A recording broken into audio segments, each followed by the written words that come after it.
Welcome to my channel. Without further ado, let's jump right into it. Welcome to a creepy story about the Japanese urban legend, the Teke. It was late, and I wasn't exactly in the best state of mind. I had just come back from a long week of work, and honestly, I just wanted to unwind. So I grabbed my jacket and headed out for a late night walk. There's something peaceful about the streets at night, you know? The way the city feels so quiet and empty. It's like you're the only person in the world. So I started walking. No real destination in mind, just wandering around, letting my feet take me wherever. The streets were quiet, just like I expected. A few neon lights flickered in the distance, and the occasional car would drive by. But for the most part, it was just me and the sound of my footsteps. I wasn't worried about anything. If anything, I felt pretty relaxed. After a while, I found myself near a small, run-down train station. It wasn't one of those big, busy stations with lots of people. No, this one was pretty much abandoned, except for a few stray cats that were hanging around. The platform was cracked, and there was graffiti on the walls. It looked like it hadn't been used in years. For some reason, I thought it would be fun to walk along the tracks for a bit.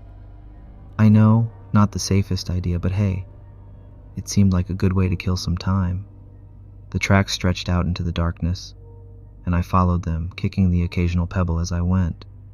The air was cool, and there was a light breeze, but something about the place felt a little off.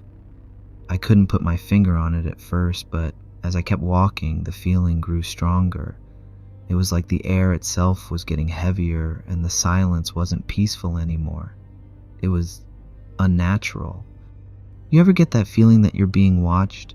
That weird sensation on the back of your neck, like someone's eyes are on you? Yeah, that's what I started feeling. I brushed it off at first, telling myself it was just my imagination. But no matter how much I tried to ignore it, the feeling wouldn't go away. In fact, it was getting stronger with every step I took. I stopped and looked around, half expecting to see someone hiding in the shadows, but there was nothing. Just empty tracks, rusty signs, and overgrown bushes. I laughed to myself, trying to shake off the weird vibe. "You're just being paranoid," I muttered under my breath. But then I heard it. At first it was faint, like a soft scraping sound. It was barely noticeable, but it was there, coming from somewhere behind me. I stopped walking and listened. There it was again, scrape, scrape, scrape. Like something was dragging along the ground, getting closer. I turned around expecting to see a stray cat or maybe some junk blown by the wind, but there was nothing, just the same empty tracks stretching out into the dark.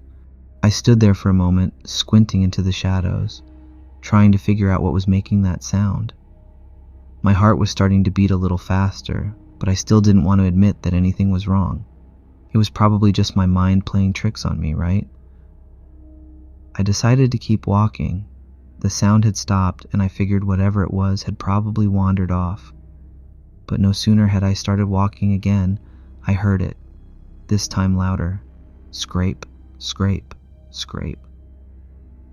I froze. The sound was definitely closer now. There was no way I was imagining it. It was real, and it was getting louder with every second. I turned around slowly, my heart pounding in my chest, and that's when I saw it. At first, it was just a shadow, low to the ground, moving toward me from the end of the platform. I squinted, trying to make sense of what I was seeing. It was moving fast, too fast for me to get a clear look, but the sound, oh man, the sound, it was unmistakable. Scrape, scrape, scrape. As it got closer, the shadow took shape. It was a person, or at least it looked like a person. But something was wrong. Something was very wrong. My stomach dropped as the figure came into the dim light of the old station lamp, and I saw it clearly for the first time. It wasn't a person. It was half a person. From the waist up, it looked like a woman, pale, disheveled, with long dark hair hanging over her face. But her body, her lower half, was missing. Instead of legs, there was nothing. She was dragging herself along the ground with her arms, her nails scraping against the concrete, making that horrible sound. Scrape, scrape, scrape. I couldn't move. I couldn't breathe. My mind was racing, trying to make sense of what I was seeing. This couldn't be real. It couldn't be happening, but it was. And she was getting closer. Her hair hung over her face, but I could still see her eyes, those empty, hollow eyes staring straight at me as she pulled herself along the ground. Her mouth twisted into a crooked grin, and I could hear her breathing, heavy and raspy. Teke, Teke, Teke. The sound of her voice was low, almost a whisper, but it cut through the silence like a knife. My legs felt like they were made of lead, but somehow I managed to take a step back, then another, and another. But no matter how fast I moved, she was getting closer. Her arms were moving faster now, dragging her body toward me with an unnatural speed. Teke, Teke. I turned and ran. I didn't look back. I didn't care where I was going. I just needed to get away. My heart was pounding in my ears, and my breath came in ragged gasps as I sprinted down the tracks. But no matter how fast I ran, I could still hear it. Scrape, scrape, scrape. That sound was getting louder, closer. I don't know how long I ran, but eventually my legs gave out. I collapsed onto the ground, gasping for air.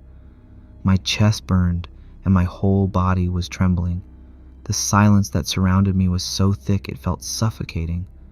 All I could hear was the sound of my own breath, shallow and uneven. For a second, I thought it was over, that she was gone. Maybe I had imagined the whole thing, like some messed up dream, but that thought didn't last long. From the corner of my eye, I saw something move. I froze, every muscle in my body tense. Slowly, I turned my head, just enough to see. There she was. She hadn't disappeared. No, she was still there, crawling along the ground. But now she wasn't coming straight for me. No, she was darting from shadow to shadow, her body twitching unnaturally fast as she moved from place to place, almost like she was hunting. My heart was pounding in my ears, and I could feel my hands shaking as I pressed them against the cold ground. She was looking for me. I could see her head jerking back and forth, her dark hair swaying as she scanned the area. Every time she stopped, she would pause, listening like a predator searching for its prey. I couldn't let her see me. I couldn't make a sound. My body was screaming at me to run, but I knew that if I made even the slightest noise, she'd be on me in an instant. So I stayed completely still, barely daring to breathe as she darted closer, then away, then closer again. It was like some sick game of cat and mouse. For a moment, I thought she was going to find me. She was so close, her nails scraping the ground just a few feet away. I could hear the soft, raspy sound of her breathing, the same twisted grin still plastered on her pale face. My whole body tensed, every nerve on edge, waiting for her to pounce. But then, just as quickly as she had appeared, she darted off in the other direction, moving farther down the tracks. I could see her in the distance now, still searching, still looking for me. This was my chance. I moved slowly, painfully slowly, as I rose to my feet. Every muscle in my body was screaming at me to run, but I couldn't make any sudden movements. I glanced around, making sure she was still looking away, and then I started sneaking back the way I came. Step by step, inch by inch, I made my way down the tracks, keeping low, staying in the shadows. My heart was racing, my palms sweaty, but I didn't stop. I couldn't stop. Not until I was far enough away. I kept my eyes on her the whole time, watching as she darted from shadow to shadow, completely unaware that I was slipping away. When I finally reached the edge of the platform, I broke into a run. I didn't care about being quiet anymore. I just needed to get out of there. My legs felt like they were on fire, but I didn't stop. I didn't look back. I couldn't. I don't remember how I made it home. Everything after that was a blur of dark streets and pounding footsteps. By the time I reached my door, I was drenched in sweat, my chest heaving, but I was alive. I slammed the door behind me, locked it, and sank to the floor, my body shaking.